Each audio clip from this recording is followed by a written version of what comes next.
సభకు నమస్కారం. ఇప్పటిదాకా సినిమా గురించి మాట్లాడమంటే అందరూ నా గురించే మాట్లాడారు. కవితక్క నా గురించే మాట్లాడింది, సాంబశివరావు గారు, మంత్రి గారు. ఇప్పుడు తను నా పాత్రని పోషించడం కోసం వచ్చినటువంటి శివరాజ్ కుమార్ కూడా నా గురించే మాట్లాడుతూ ముగించారు. నేను నా గురించి చెప్పుకోవటం కాకుండా ఇవాళ ఈ చిత్రం నిర్మాణం జరగబోతుందంటే ఈ చిత్రం నేచురల్గా ఉండాలనేటువంటిది నా కోరిక. నేను ఏ పద్ధతుల్లో ఉండేవాడిని, నా పద్ధతి ఏంటి, నా విధానం ఏంటి, నా స్వభావం ఏంటి అనేటువంటిది ఉండాలి అనేటువంటిది. నా స్వభావం ఏంటి అనే దానికి వస్తే ఈ వ్యవస్థలో మార్పు రావాలి, మనందరిలో మార్పు జరగాలి. ఒకరిని ఒకరు మోసం చేసుకునే పద్ధతి కానీ, ఒకరిని ఒకరు దోసుకునేటువంటి పద్ధతి కానీ, ఇక్కడ చిన్నోడు పెద్దోడు అనేటువంటి తేడా కానీ లేనటువంటి వ్యవస్థ కావాలని చెప్పి నేను కోరుకుంటున్న నా స్వభావం అది. ఇప్పటిదాకా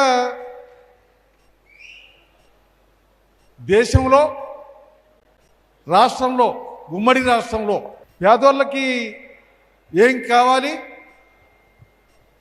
వాళ్ళకి కావాల్సినటువంటి వాటి కోసం ఏం చేయాలి, ఆ చేతలు చర్యలు ఎట్లుండాలి అనేటువంటి పద్ధతుల్లో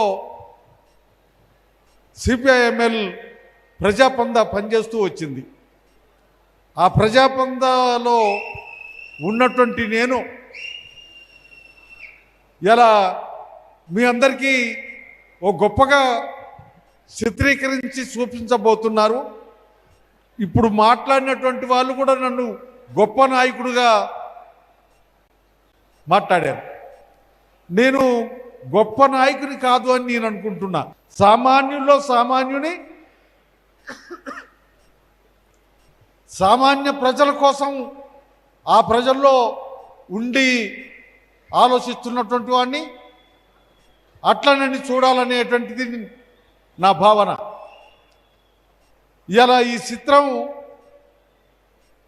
నిర్మాణం జరిగిన తర్వాత ఈ సభకు వచ్చినటువంటి మీరే కాకుండా మన రాష్ట్రంలో, మన దేశంలో ఉన్నటువంటి ప్రజలందరూ చూసి ఆ మార్పుకి స్పందిస్తారని చెప్పి, ఆ మార్పుని అమలు చేస్తారని ఆశిస్తారని నేను కోరుకుంటున్నా, భావిస్తున్నా. ఇలా మనం అందరం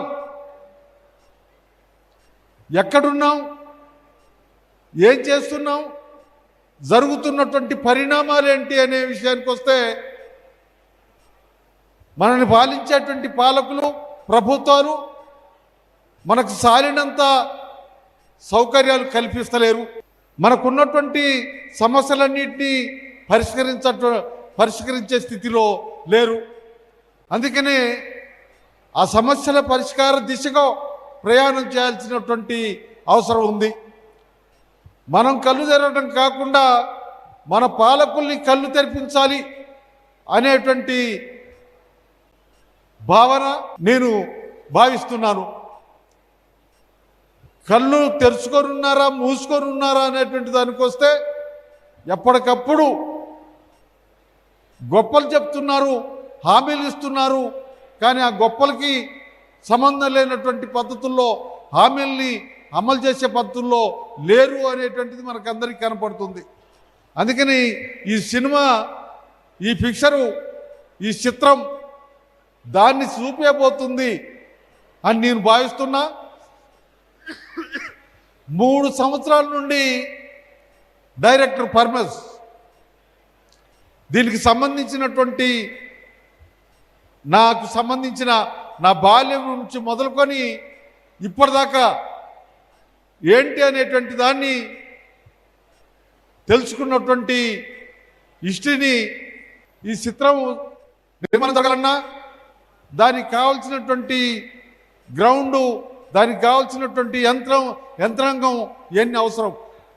దాంట్లో మరి మనం ఎన్టీ రామారావుని చూసాం, ఇప్పుడు చిరంజీవి గారిని చూస్తున్నాం, ఇంకా చాలామంది సినిమా యాక్టర్లని చూస్తున్నాం, ఆ సినిమాలు చూస్తున్నాం. అటువంటి యాక్టర్గా ఉన్నటువంటి శివరాజ్ కుమార్ గారు పర్మిస్ పోయి కోరగానే ఒప్పుకొని ఓపిక ఇవాళ మన పాల్వంచకి రావటం సంతోషకరమైనటువంటి విషయం. ఆయన ఆ చిత్రాన్ని మనందరికీ ఉపయోగపడే పద్ధతుల్లో, ఈ వ్యవస్థలో మార్పుకు కావలసినటువంటి పద్ధతుల్లో వ్యవహరిస్తాడని, యాక్షన్ చేస్తాడని చెప్పి భావిస్తున్నా. ఇలా పర్మిస్